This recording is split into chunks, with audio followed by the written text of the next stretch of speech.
वृक्षवल्ली आम्हा सोयरी वनचरी, वृक्षवल्ली आम्हा सोयरी वनचरी, वृक्षवल्ली आम्हा सोयरी वनचरी, वृक्षवल्ली आम्हा सोयरी वनचरी. पक्षी सुस्वरे आळवीती, वृक्षवल्ली आम्हा सोयरी वनचरी, वृक्षवल्ली आम्हा सोयरी वनचरी. या ओळीतून संत तुकाराम महाराजांनी वृक्षाचे मानवाशी असलेले नाते आणि त्याचे महत्त्व सांगितले आहे. ते म्हणतात, वृक्ष हे आपले सगळे सोयरे म्हणजेच जवळचे नातेवाईक आहेत. वृक्ष जर असले तर आपण राहू, पृथ्वीवरील प्रत्येक जीव राहील. पृथ्वीवरी हिरवळ बघता बघता नभे आकाशानी रंगले, पृथ्वीवरी हिरवळ बघता बघता नभे आकाशानी रंगले, पर्वताहूनही मन हे फुलले, दऱ्या डोंगरांनी चित्रे सजले, पर्वताहूनही मन हे फुलले, दऱ्या डोंगरांनी चित्रे सजले. नमस्कार मित्रांनो, हरित स्वप्नाचे बीज रोवणाऱ्या, निसर्गप्रेमाने भारवलेल्या सर्व निसर्गप्रेमींना माझा सप्रेम नमस्कार. मी यशिका बांबटकर. मी अभिज्ञा माहोरे. आम्ही RDG पब्लिक स्कूलच्या विद्यार्थिनी. अकोला आकाशवाणीच्या खास बच्चा पार्टीसाठी असलेल्या तुम्हाला आवडणाऱ्या किलबिल्या कार्यक्रमात मनपूर्वक स्वागत करतो. पर्यावरण म्हणजे आपल्या आजूबाजूचा निसर्ग आणि परिसर. का ग यशिका, आज तू पर्यावरणावर व निसर्गावर एवढी माहिती का सांगत आहेस? अगं अभिज्ञा, आज आपल्या या किलबिल कार्यक्रमाचा विषयच पर्यावरणाचे महत्त्व आणि संवर्धन आहे. अच्छा, म्हणूनच RDG पब्लिक स्कूलचे काही विद्यार्थी आपल्यासमोर एक लघुनाटिका प्रस्तुत करणार आहेत. हो, यात सहभागी विद्यार्थी आहेत अवनी डाबरे, दिव्या राजपूत, आनंदी अंबुस्कर, आरवी मुरुमकार, तन्वी इंगडे, अंकिता तरोडे, आनंदी उपाध्ये, हृदया चांडक, अन्वी घोगरे, ऋग्वेदी पवार, आरोही इंगडे, हर्ष कोलते आणि प्रसाद आंबोलकर. तर चला ऐकूया. या मित्रांनो, ऐका कथा पर्यावरणाची. मोठे झाल्यावरही कधीच नाही ती विसरायची. निसर्ग आपल्याला खूप काही देतो, म्हणून आपले कर्तव्य आहे की आपण निसर्गाचे संरक्षण केले पाहिजे. या निसर्गातून आपल्याला खूप काही शिकायला सुद्धा मिळतं. आता बघूया कसं ते. या पर्यावरणातला एक घटक म्हणजे नदी. नदी माय माझीचे डोंगरात घर, लेकरांच्या मायपोटी येते भूमीवर. नदी माय माझीचे निळे निळे पाणी, मंद लहरीत गाते ममतेची गाणी, मंद लहरीत गाते ममतेची गाणी. तर नदी स्वतः आपले मत आपल्यासमोर मांडण्यास येत आहे. ए मुलींनो, हे तुम्ही काय करत आहे? मी छान आंघोळ करत आहे नदीमध्ये. आणि मी नदीमध्ये छान कपडे धुवत आहे. पण तुम्ही कोण? मी एक नदी आहे. नदी हा शब्द तर तुम्हाला माहितीच असेल, पण तरीही मी तुम्हाला माझा परिचय देत आहे. मी पर्यावरणाचे संतुलन राखण्यास मदत करते. माझ्या पाण्याच्या मदतीने अनेक कामे होतात, पण आजच्या परिस्थितीत नदीचे पाणी अतिशय प्रदूषित झाले आहे. गावाची नदी लोकमाता आम्ही स्वच्छ ठेवायची, कपडे नाही इथे धुवायचे, आंघोळ नाही इथे करायची. बोला कबूल कबूल कबूल, तुम्ही पण बोला कबूल कबूल कबूल. मित्रांनो, नदी ही आपली माता, स्वच्छ सदा ती ठेवायची. या पर्यावरणातला दुसरा घटक म्हणजे झाड. सूर्य माथ्यावर येता जीव होई लाही लाही, होड पडून या तणांनी कुठे सावलीला पाही. नदीस्ता झाड दूरवर मग अक्कल चढते, झाड लावायलाच हवे हेक मताने कळते, हेक मताने कळते. तर झाडच आपले मनोगत आपल्यासमोर व्यक्त करण्यास येत आहे. तुम्हा सर्वांना माझा नमस्कार. मी एक झाड आहे. तुमच्याशी बोलावे व मन थोडे हलके करावे असे माझ्या मनात आहे. सर्व सजीव आणि निसर्गाचे फारच जवळचे नाते आहे. सर्व सजीवांना जगण्यासाठी ऑक्सिजनची गरज आहे आणि ते आम्ही तुम्हाला पुरवतो. सर्व सजीवांना भावना असतात, तसेच त्या आम्हाला देखील असतात, पण आमचा विचार करायला तुमच्याकडे वेळ आहे का? झाडे असते मित्र आमची, माझ्याशी दोस्ती करायची, मायेने मला वाढवायचं, उगाच नाही मला तोडायचं, जमेल तिथे मला लावायचं, निगा माझी राखायची. डोंगर टेकड्या आमचे साथी लावून झाडे त्यांच्यावरती शोभा आमची वाढवायची. बोला कबूल कबूल कबूल. तुम्ही पण बोला. कबूल कबूल कबूल. मित्रांनो, झाडे लावणार ना तुम्ही? आता हा आवाज कुणाचा? अरे, हे काय? चिऊ आणि कपिला मावशी पण इकडेच येत आहेत. आता बघूया ते काय म्हणतात. चिव चिव चिव ग, तिकडे तू कोण ग? अगं, मी कपिला मावशी. कागची उदास दिसशी. काय सांगू गाई गाई, छाती धडधडते पहा बाई. काय करू सुचतच नाही, भीती फार वाटते बाई. अगं चिवताई, मोबाईलचा आवाज तुझं सण न होई. तू आहेस नाजूकशी, आवाजाने होशी कासाविशी. कपिला मावशी, काय ग झाले? तुझे सुद्धा डोळे का पाणावले? काय सांगू चिवताई, प्लास्टिकचा बघ ढीग किती. घासाबरोबर प्लास्टिक जाते, माझे तर पोटशुळच उठते. काय करावे सुचत नाही, मानव शहाणा होतच नाही. चल ग जाऊ तलावावर, पाणी पिऊ घोटभर. ते बघ मासोडी. अगं कपिला, अगं चिव, नका इथले पाणी पिऊ. का ग मासोडी, तू तर राहतेस यात जडी. अगं इथले जल विषारी, तगमग जीवाची होते भारी. पाणी आहे घाण घाण, तडफडते जलचरांचे प्राण. ते बघ आले नागोबा. अहो अहो नागोबा, आज का झाले रागोबा? नाही वाळूळ नाही शेती, मला पकडून लाये देती. नको नको ती अंधश्रद्धा, मानवा डोळे जरा उघड आता. का मुख्या प्राण्यांना देतात त्रास, का जंगलाचा करता रास. वाघोबा मग घालतात झडप, तुम्हालाच करतात पोटात गडप. ऐकल्या ना मुक्या प्राण्यांच्या व्यथा. जोवर आपण खऱ्या अर्थाने शिक्षित होणार नाही, अंधश्रद्धांना थारा देणार नाही, पर्यावरणाचे महत्त्व समजणार नाही, प्रदूषणाचे दुष्परिणाम समजून घेणार नाही, तोवर स्वच्छ जल वायू राहणार नाही. मित्रांनो, पर्यावरण चांगले असण्यास वातावरण चांगले हवे. वेगवेगळ्या प्रदूषणांमुळे बरेच आजार होतात, तर हेच तुम्हाला थोडक्यात सांगायला येत आहे वायू. बाप रे, किती हा धूर, सगळीकडे धूरच धूर. धूर पाहिला? मी तुम्हाला वायू प्रदूषण म्हणजेच हवा प्रदूषण यावर थोडक्यात सांगते. जेव्हा वातावरणात घातक पदार्थ म्हणजे धूर, गॅस, धूळकण याचे प्रमाण वाढते, तेव्हा वायू प्रदूषण पण वाढते. वायू प्रदूषणाचे अनेक कारणे आहेत, जसे वाहनातून निघणारा धूळ, कारखान्यातून निघणारा धूळ याचे आपल्या निसर्गावर खूप वाईट परिणाम होतो. म्हणूनच सांगते, वाहनांचा धूळ बडा असूर, बंधने त्यावर घालायची, मस्ती त्याची जिरवायची, हवा शुद्ध राखायची, वाहने उगाच नाही फिरवायची, सदा दुरुस्त ती ठेवायची, कारखान्यांची धुराडी उंच ठेवायची, धुळाला जागा नाही द्यायची. बोला कबूल कबूल कबूल. तुम्ही पण बोला. कबूल कबूल कबूल. बघितले वायू प्रदूषणाचे तोटे. प्लॅस्टिक बंदी, स्वच्छतेची एक नवी संधी. तर हेच तुम्हाला थोडक्यात सांगायला येत आहे आपली एक मैत्रीण. टमाटर घ्या टमाटर, ताजे ताजे टमाटर. ताई, टमाटर कसे दिलेत? 40 रुपये किलो. ठीक आहे, द्या मग मला अर्धा किलो. हे घ्या, द्या तुमची पिशवी. ताई, मी पिशवी नाही आणली. जाऊ द्या, देऊन द्या प्लॅस्टिकच्या पिशवीमध्येच. काय ताई, तुम्हीच तर आम्हाला प्लास्टिकची पिशवी ठेवायला लावता. अरे प्लास्टिक. मित्रांनो, प्लास्टिक ही एक जागतिक समस्या बनली आहे.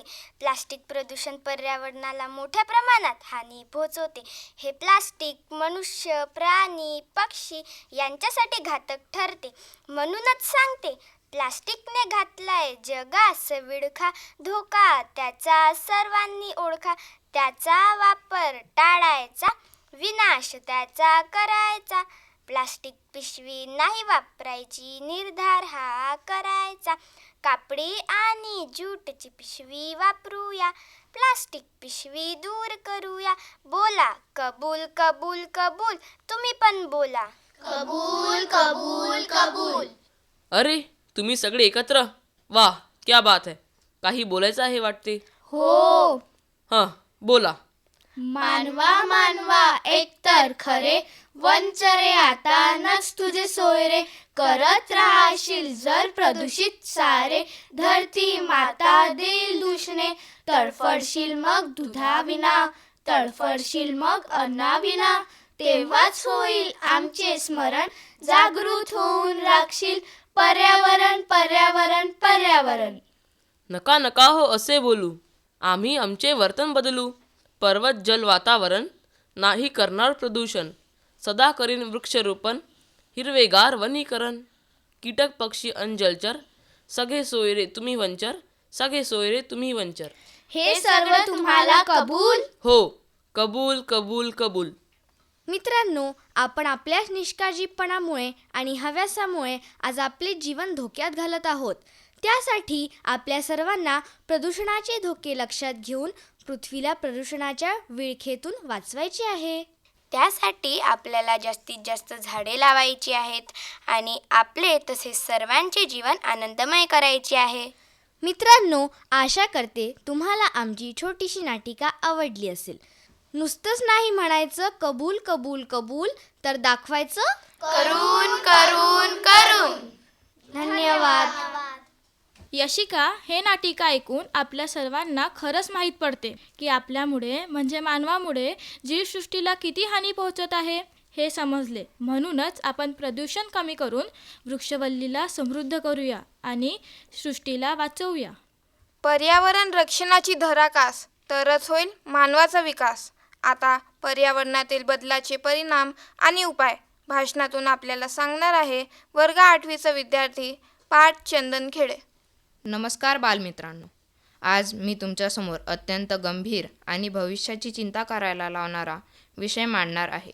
ऊन जरा जास्त आहे दरवर्षी वाटतं, ऊन जरा जास्त आहे दरवर्षी वाटतं, भर उन्हात पाऊस पडून आभाळ जागोजागी फाटतं.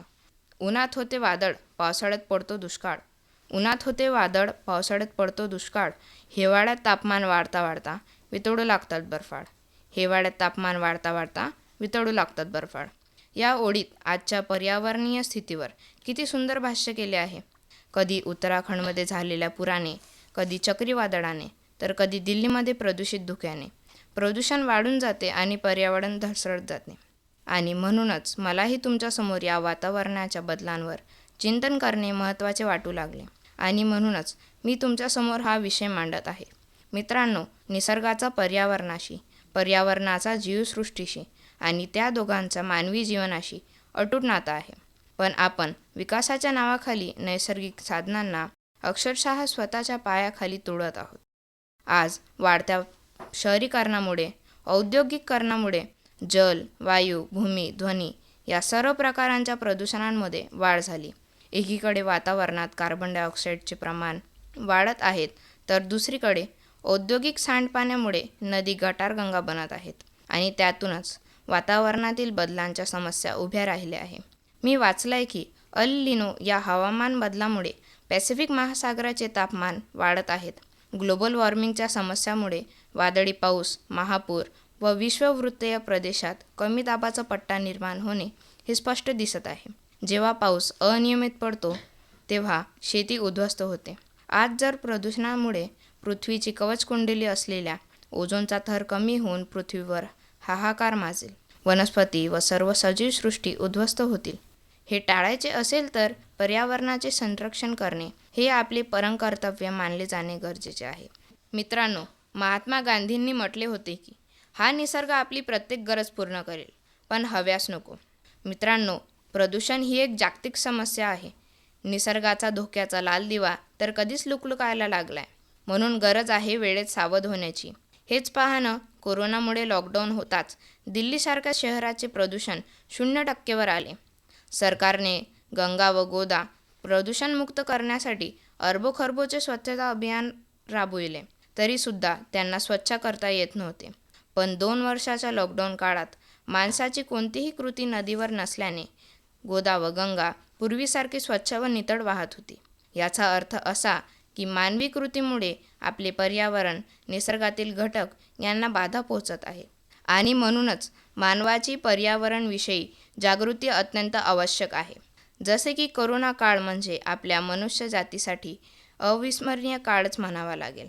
प्राणवायूचा तुटवडा काळजाला घरी पाडत होते. त्याच क्षणी डॉक्टरांनी पिंपळ, कडुनिंब यासारख्या प्राणवायू देणाऱ्या झाडांखाली रुग्णांना बसण्याचा सल्ला दिला. विचार करा मित्रांनो, निसर्ग आपल्याला देतच राहतो, घेत मात्र काही नाही. म्हणून चला हरितगृह वायूचे उत्सर्जन कमी करूया, एका पर्यावरणीय जीवन कौशल्याची अंगीकरण करूया.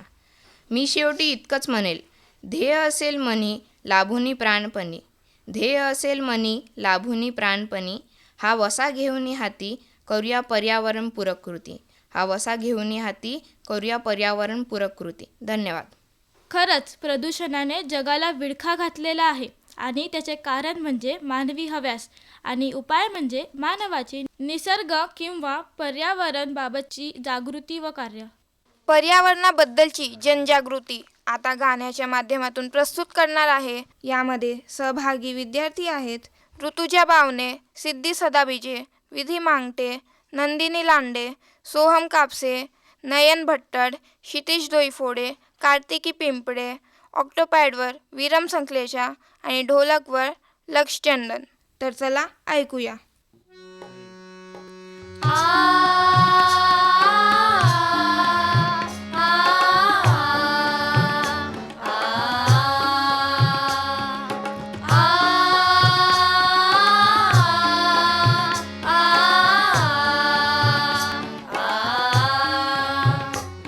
हा नाश थांबवा भूमातेचे तन मन जळते आहे, हा नाश थांबवा भूमातेचे तन मन जळते आहे. ही वसुंधरा जनसंख्येच्या भाराने लढते आहे, ही वसुंधरा जनसंख्येच्या भाराने लढते आहे. हा नाश थांबवा भूमातेचे तन मन जळते आहे, हा नाश थांबवा भूमातेचे तन मन जळते आहे. ही वसुंधरा जनसंख्येच्या भाराने लढते आहे, ही वसुंधरा जनसंख्येच्या भाराने लढते आहे. हा नाश थांबवा, हा नाश थांबवा, हा नाश थांबवा, हा नाश थांबवा.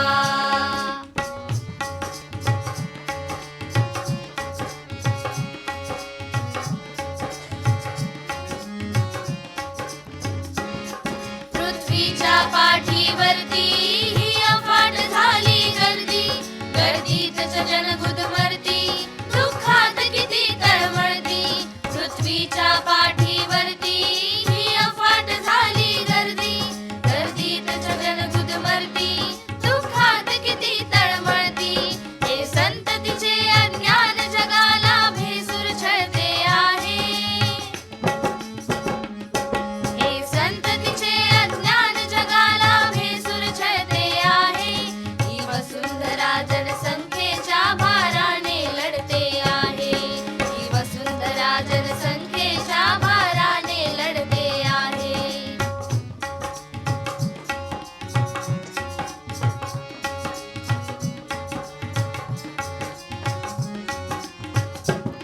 या नद्या नवेरी गंगा संजीवन तुझला देती, तू करुणी जल पवित्र का पाप घेतसे माती. या नद्या नवेरी गंगा संजीवन तुझला देती, तू करुणी जल पवित्र का पाप घेतसे माती. हे पात्र नद्यांचे सुखमय कर दुसरीकडे वळते आहे, हे पात्र नद्यांचे सुखमय कर दुसरीकडे वळते आहे. ही वसुंधरा जनसंख्येच्या भाराने लढते आहे, ही वसुंधरा जनसंख्येच्या भाराने लढते आहे. हा नाश थांबवा भूमातेचे तन मन जळते आहे, हा नाश थांबवा भूमातेचे तन मन जळते आहे. ही वसुंधरा जनसंख्येच्या भाराने लढते आहे, ही वसुंधरा जनसंख्येच्या भाराने लढते आहे, ही वसुंधरा जनसंख्येच्या भाराने लढते आहे, ही वसुंधरा जनसंख्येच्या भाराने लढते आहे. वा, काय छान गीत म्हटलंय त्या विद्यार्थ्यांनी. खरंच खूपच छान. या गीताने रंगत वाढली. आता चला निसर्गातील कोड्यांमधून मजा आणखी वाढूया. यानंतर शब्दकोड्यांमधून निसर्गाबद्दलचे ज्ञान सांगायला येत आहे ऋषदा डहाके, जान्हवी पाठक आणि विधी पंचाळ. नमस्कार बालमित्रांनो. आज मी निसर्गातील घटकांवर आधारित तुमचे ज्ञान तपासणार आहे. तुम्ही तयार आहात ना? हो. चला तर तुमच्या ज्ञानात आणखी भर घालूया. बरं सांगा बघू, बिना तेलाचा मी जळतो, पाया विना मी चालतो, प्रकाश पसरवतो, अंधार दूर करतो. ओळखा पाहू मी कोण? झाड, नाही. चंद्र, नाही बरं. हवा, नाही. सूर्य. हो, बरोबर. हात नाही, पाय नाही, तरीही सगळीकडे फिरतो. ओळखा पाहू मी कोण? माती, नाही. इंद्रधनुष्य, उम्हम. फूल, नाही. आता थांबा, मी सांगते. गरमीत तो आल्हाददायक वाटतो, थंडीत तो बोचतो. आता बघू येते का कोणाला? वारा, हो, बरोबर. झाडावरचे नाजूक फुलते, सुंदर किती दिसते. नाना रंग, सुवास, सुगंध, त्यात कोण बरे भरते? फूल, नाही. फळे, उम्हम. पाणी, नाही. निसर्ग. हो, बरोबर. जिवंत आहे पण चालत नाही, श्वास घेतो पण नाक नाही. ओळखा पाहू मी कोण? आकाश, नाही. हवा, उम्हम. चंद्र, नाही. झाड, हो, बरोबर. आभाळातून मी पडतो, तुम्हाला जीवन देतो. नाही रंग रूप गंध, तरी मी आहे सर्वश्रेष्ठ. वारा, उम्हम. माती, नाही. झाड, नाही. पाणी. हो, बरोबर. शाबास. आता शेवटचे कोडे बालश्रोते हो तुमच्यासाठी. मी धावत पळत समुद्रातून येते आणि किनाऱ्यावर आले की नाहीशी होते. ओळखा पाहू बरं कोण मी? आकाशवाणीला याचे उत्तर नक्की कळवा. शब्दांची गुंफण संपली, अर्थांच्या वाटा उजळल्या. खेळ जरी थांबला तरी ज्ञानाची मजा कायम राहील. धन्यवाद.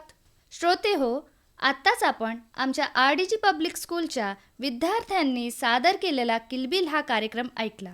आपल्याला हा कार्यक्रम कसा वाटला हे आकाशवाणीला नक्की कळवा. धन्यवाद.